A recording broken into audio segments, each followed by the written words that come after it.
Saudara pasti masih ingat minggu lalu kita terus belajar tentang bagaimana kita bisa mempertahankan iman kita supaya iman kita tetap kuat, supaya iman kita tetap kokoh.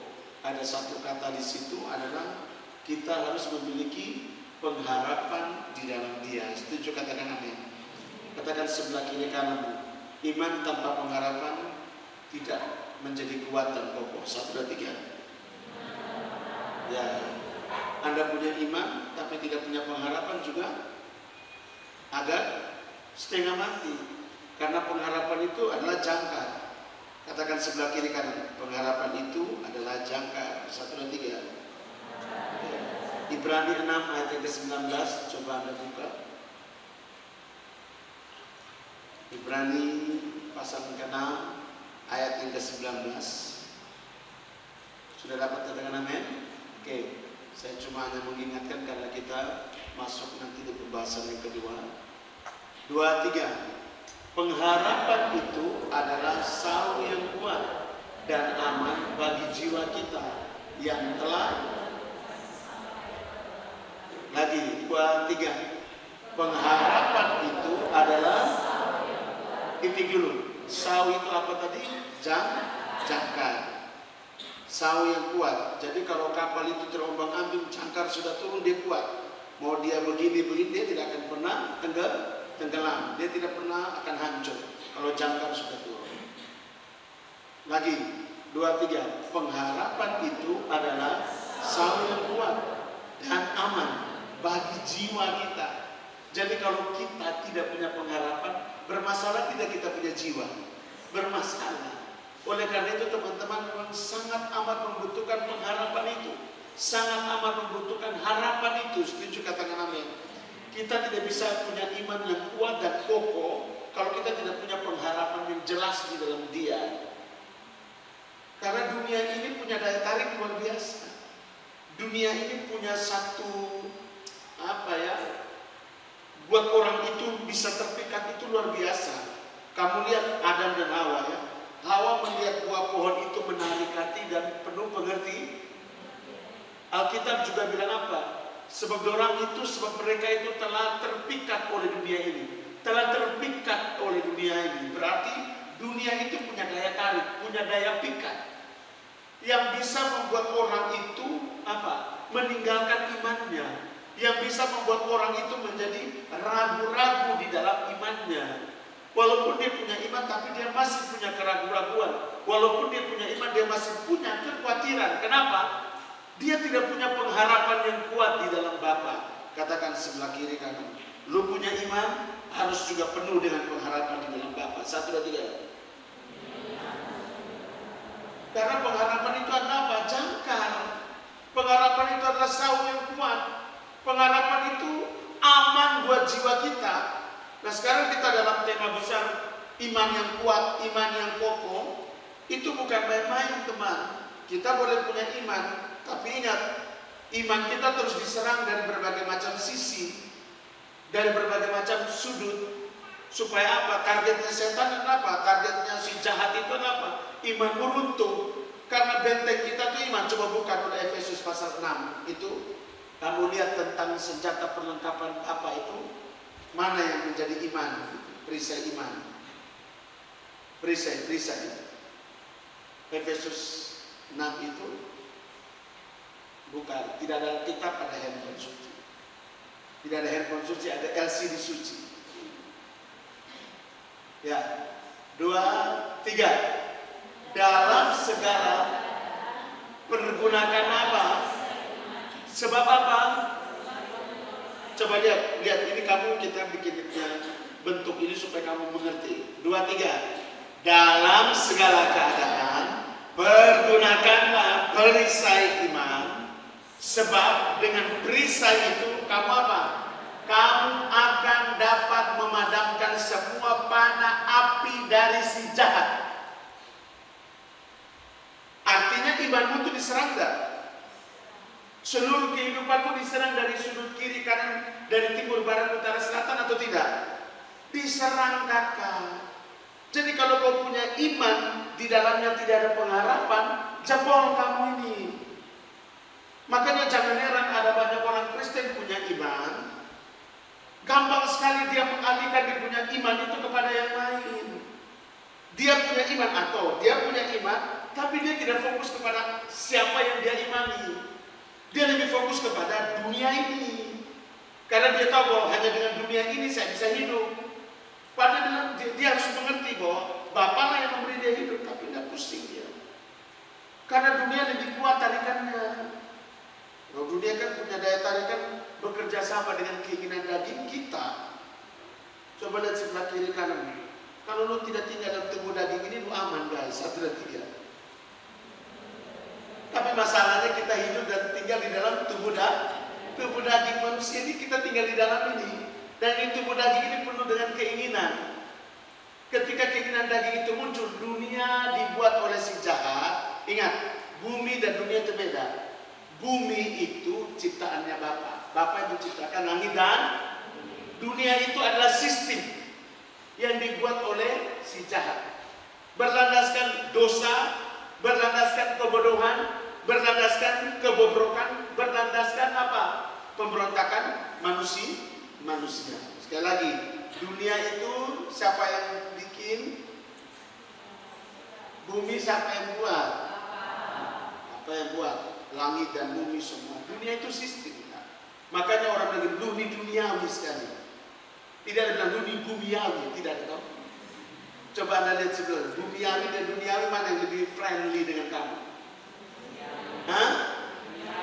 Duniawi atau bumiawi? Iya, duniawi sekali. Kalau orang sudah ngomong duniawi sekali berarti pikirannya, pengertiannya adalah sesuatu yang jelek, sesuatu yang melanggar, sesuatu yang memberontak kepada perintahnya Bapa. Itu duniawi. Karena duniawi itu sistemnya saja. Itu selama kita nih jalan lancar kan penuh. Sehingga kita mau bikin apa? Dunia ini sistem ini dikuasai oleh sejahat, sistem duniawi. Art and entertainment, business, marketplace, church and religion, digital and teknologi. Digital ini handphone yang kita pakai, semua internet yang kita pakai, siapa yang menguasai? Si jahat. Kalau kita tidak kuat, tidak punya pengharapan di dalam Bapa, goyang tidak? Jawab, goyang tidak? Bilang goyang sekali kakak, seperti gempa 7,2 SR begitu. Coba lihat sebelah kiri kanan, goyang kakak. Goyang teman, 1, 2, 3. Iya. Oh saya mau pacarannya kudus kakak. Saya mau pacarannya indah, saya mau pacarannya baik-baik kakak. Hai nona dempel terus ini. Ya tuh, laki-laki dempet terus ini, lu kuat berapa? Saya kuat. Saya kuat kakak. Ingat, kalau tidak ada pengharapan, lu goyang kakak. Kalau lu punya iman, ada pengharapan di dalamnya, gila. Mau dia bikin apa di situ bilang ini? Berpikir beta harus sampai pada tujuan, pada rancangan Bapa di depan sana. Setuju katakan amin. Jadi saya akan jaga tubuh saya ini, saya akan jaga pikiran saya ini, saya akan jaga hidup saya. Makanya dia bilang apa? Pengharapan itu seperti saung yang kuat dan aman bagi jiwa kamu. Jadi kamu terjaga kalau kamu punya iman dan pengharapan itu kuat di dalam kamu. Lihat perisainya itu iman itu perisai. Kalau punya iman sudah kuat. Panah api dari si jahat itu ngeri kakak. Makanya kadang-kadang semangat, kadang-kadang loyo, kadang-kadang berapi-api dengan Bapa, kadang-kadang mau setia dengan Bapa. Tapi baru 1-2 minggu ketiga mulai, ketika dapat ini hantaman, mulai goyah. Kayaknya beta sudah kuat. Karena panah api.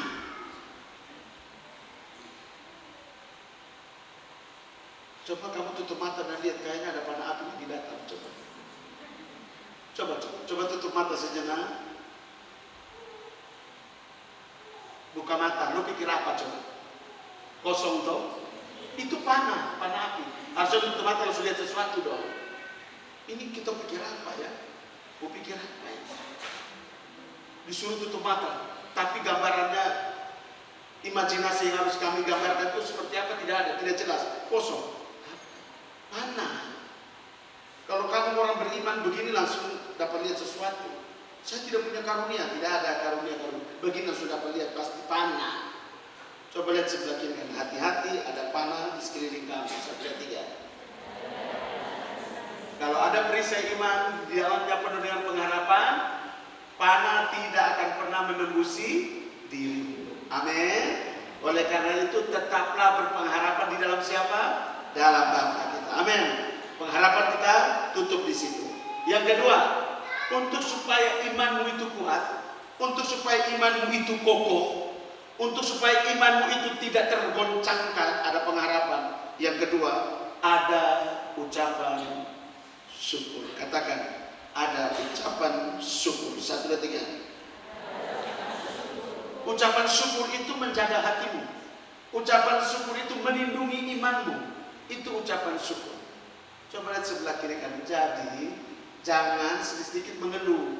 Yang Alkitab ajar sedikit-sedikit mengucap syukur. 1, 2, 3.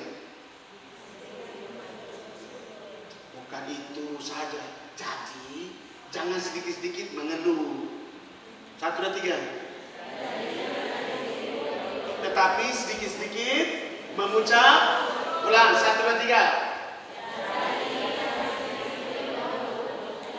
Ya, jadi jangan sedikit-sedikit, tetapi harus sedikit-sedikit. Kenapa? Mengucap syukur itu membuat hatimu apa? Terjaga. Dan membuat imanmu terlindungi.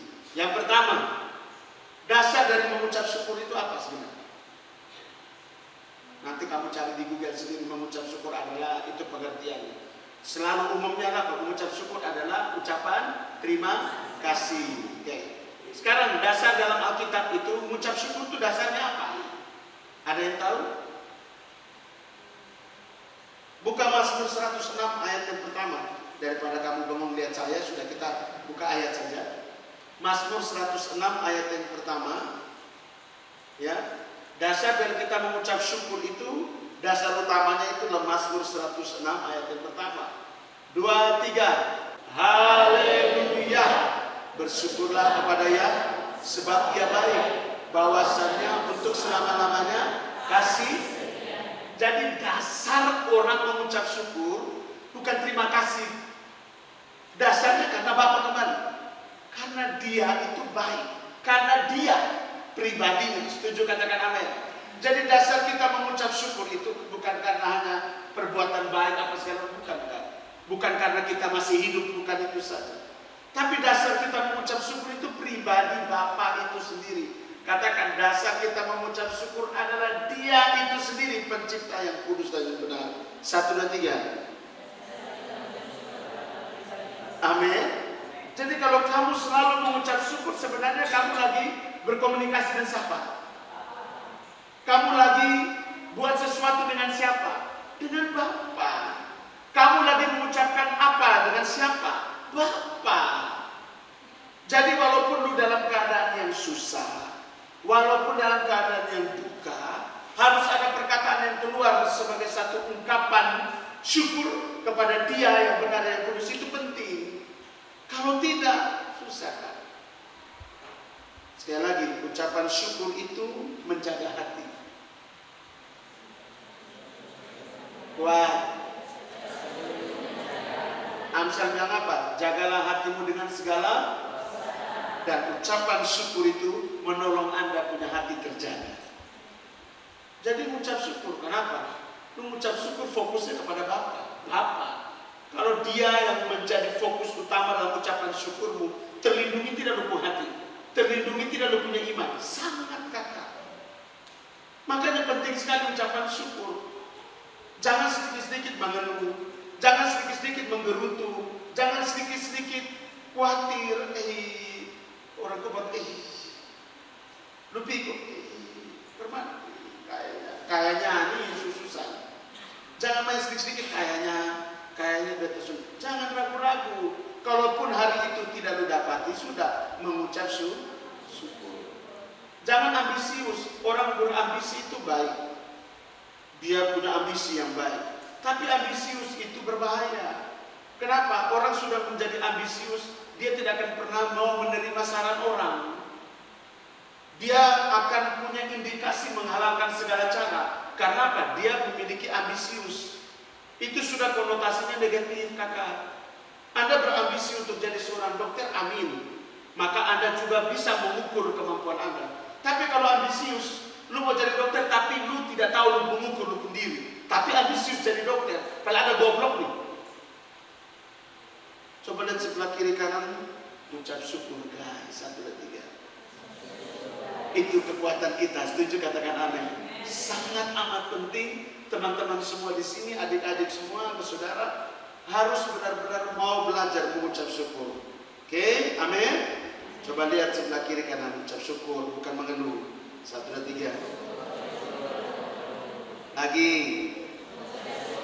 Oke, buka 1 Tesalonika 5 ayat 18. Sekarang kamu sudah tahu dasar utama ucapan syukur siapa, Bapak kita sendiri, ya, amin. Oke. 1 Tesalonika 5 ayat 18, 2, 3. Mengucap syukurlah di dalam Kristus. Hei, lihat yang dikehendaki Bapak kita apa? Khawatir? Mengeluh? Atau mengucap syukur? Mengucap syukur dalam keadaan yang baik atau yang tidak baik juga? Dalam segala hal, baik atau tidak baik, suka atau duka, mengucap syukur. Ini kekuatannya besar sekali, Kak. Ini powernya kuat, sangat amat kuat. Jadi bikin kamu juga awet muda tuh ucap syukur terus. Alkitab bilang hati yang gembira adalah obat apa? Hati yang gembira itu apa?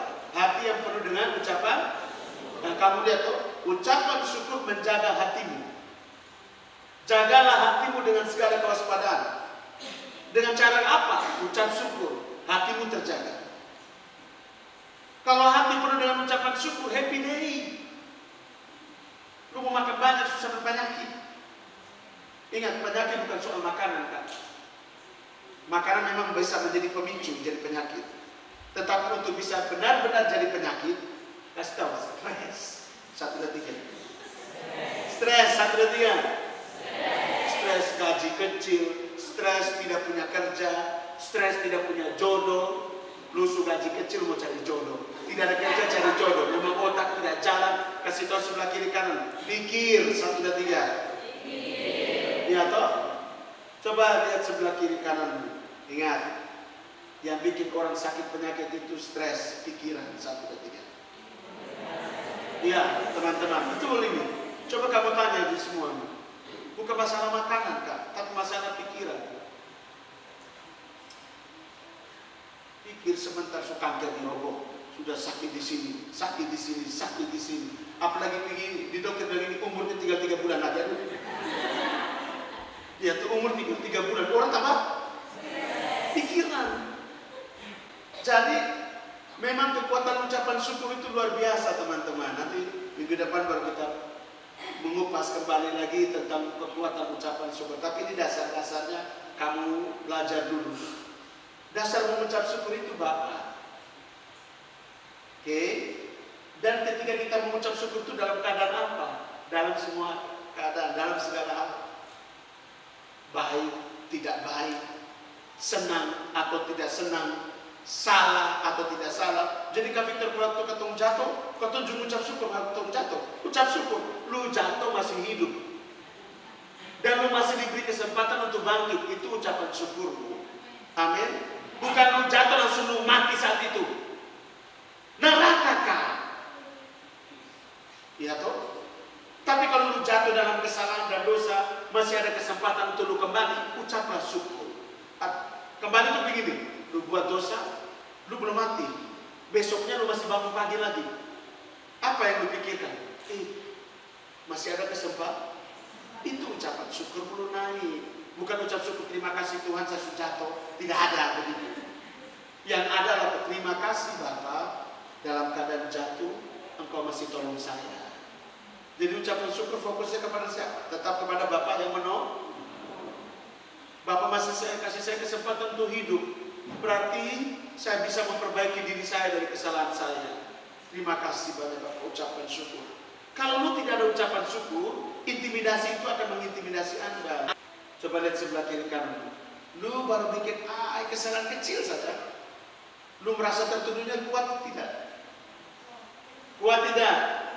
Waktu kamu respon, kan respon nih, lu tuh begini-begini langsung respon. Ih betul ya. Ucapan syukur hilang. Yang ada hanya cuma mengasihani diri sendiri. Yang ada nanti muncul namanya kekhawatiran. Yang muncul nanti adanya apa lagi? Ketakutan. Yang muncul nanti akan apa lagi? Kegelisahan.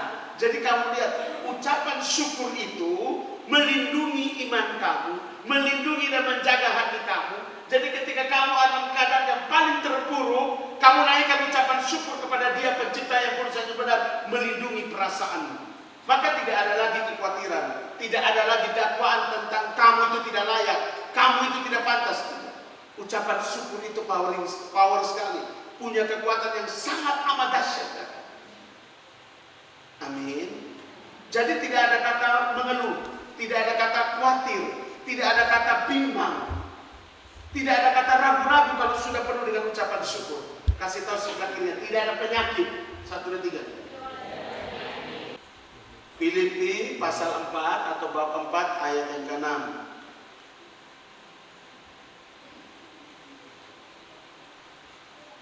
Ini 2 ayat saja dulu pesannya ini. 2, 3.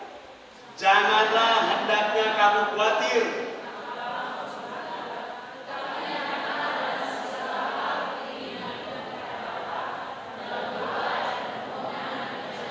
Dengan apa? Dengan ucapan syukur. Doanya itu doa ucapan syukur. Bukan ucapan syukur 40 hari, bukan ucapan syukur 7 hari. Bukan. Bukan doa ucapan syukur karena sudah wisuda habis, sudah ujian habis. Tapi karena Bapa, dalam segala keinginanmu kepada Bapa, dalam doa, dalam permohonan dengan apa dulu? Kamu berdoa tetapi kamu tidak menerima apa-apa karena kamu salah. Sebab apa yang kamu doakan itu hanya untuk memenuhi hawa nafsumu. Kenapa? Tidak ada ucapan syukur. Saya mau ini Tuhan, pokoknya hari ini saya harus punya ini. Bapak, saya belum DO ini, foto Honda belum keluar. Bapak tolong saya, hari ini juga. Sudah ada SPK 1, 2, 3, tapi belum ada DO. Lu kepaksa Bapak sekali. Itu lu berdoa, lu tidak terima apa-apa karena lu salah berdoa. Karena yang lu doakan itu memenuhi hawa nafsumu. Kalau memang tidak ada orang yang beri oto, ya sudah toh. Wih, ini perusahaan nanti pecat kita, ya sudah pecat saja. Mengucap syukur saja toh. Amin. Anda tidak hidup dari oto saja. Anda hidup dari Bapa. Manusia hidup bukan dari roti saja. Ada kata saja ya. Berarti ada lagi orang bisa hidup dari manusia itu bukan hidup dari roti saja. Tapi lihat, roti hanya untuk memenuhi daging, tapi membuat jiwamu kuat dan membuat kamu tetap berjalan di bumi ini. Ya Bapa toh. Amin. Amin dulu. Jadi jangan apa? Kuat bacain ayat. Soalnya kamu mukanya khawatir semua. 2, 3.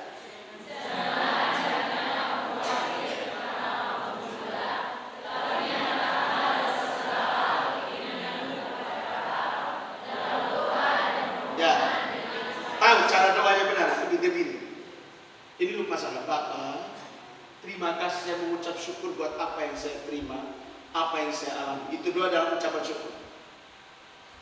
Bapak, saya bersyukur dan berterima kasih bahwa Bapak bela saya. Walaupun lu belum lihat pembelaan Bapak, tapi lu sudah mengucap syukur bahwa Dia bela lu. Bapak, terima kasih bahwa Engkau berjalan bersama dengan saya dalam setiap dalam lembah kekelaman. Terima kasih Bapak menyelesaikan masalah saya, walaupun belum selesai. Tapi you sudah ucapan syukur kepada Dia. Lu sudah mengucapkan terima kasih dan syukur kepada Dia. Itu yang disebut dengan kamu menyatakan dalam doamu segala hal, segala keinginanmu kepada Bapa, permohonanmu kepada Bapa. Dengan apa? Ada garis bawah di situ.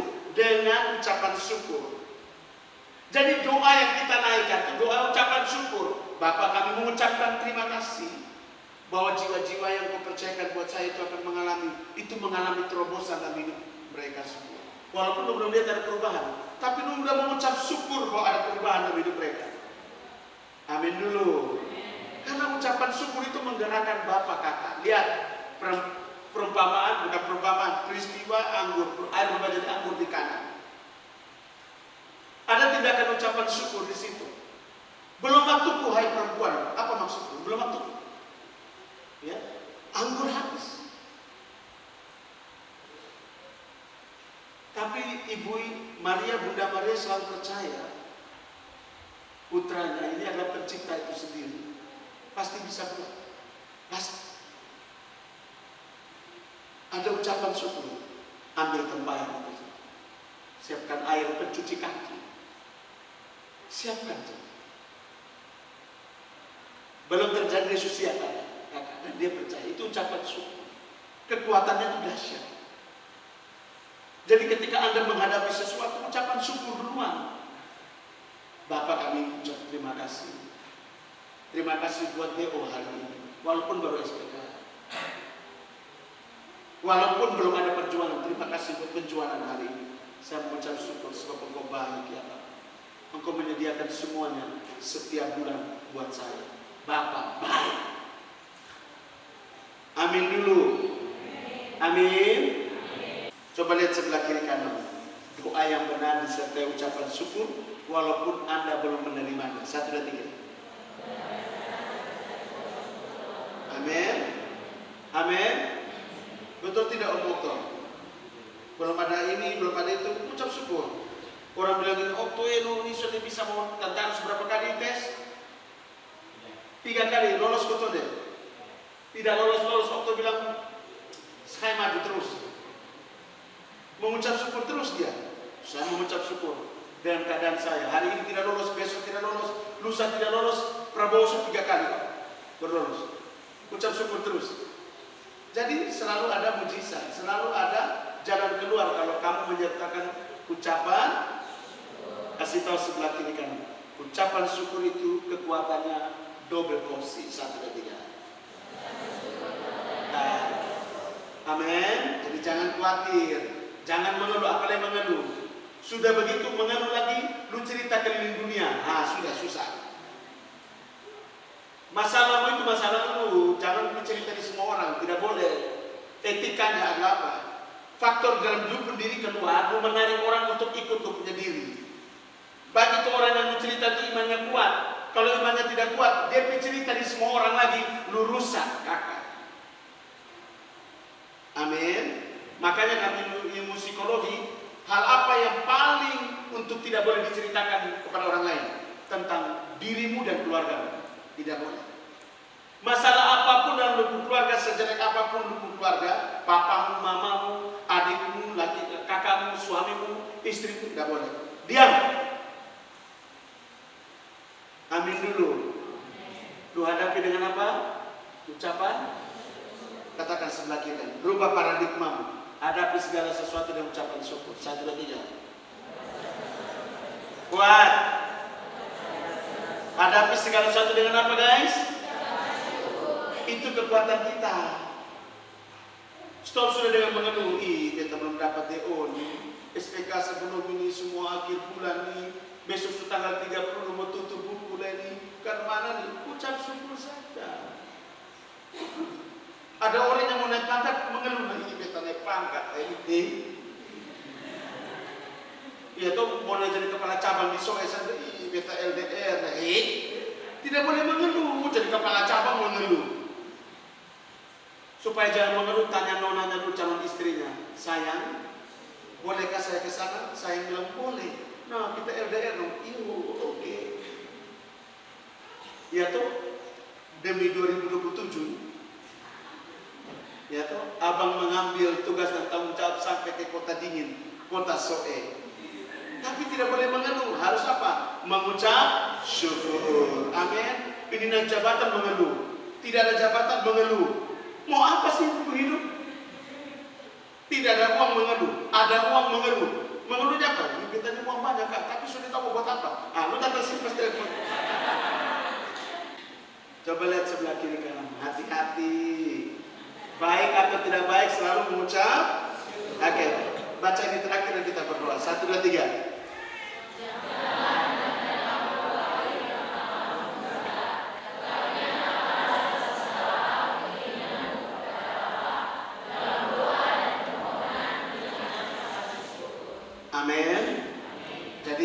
terakhir. Nanti minggu depan ada yang punya kekuatan yang lebih dahsyat. Kalau pengharapan dan ucapan syukur dikombin atau menjadi satu dalam imanmu, kekuatannya dahsyat. Lupung iman ada pengharapan, lupung iman ada ucapan syukur. Kuat tidak kamu? Ini dua saja kakak. Lupung iman kokoh kakak. Lupung iman tak tergoyahkan kakak. Lu akan berdiri kuat di jalan yang benar, di tengah jalan keadilan. Orang mau tawar apapun juga, dunia mau tawar apapun, tak tergoyahkan. Kenapa? Ada pengharapan dalam lupung iman. Kenapa? Ada ucapan syukur dalam lupung diri. Setuju, katakan amin. Oleh karena itu, iman, pengharapan, dan ucapan syukur itu satu kesatuan yang utuh yang membuat kamu tetap kuat, berakar, bertumbuh, dan menghasilkan buah di dalam Bapa. Ada amin? Ayo, jangan berhenti berharap kepada Bapa kita. Jangan pernah berhenti mengucap syukur dalam segala hal di dalam kehidupanmu. Karena Dia Bapa kita yang hidup itu akan membuat kamu menjadi lebih dari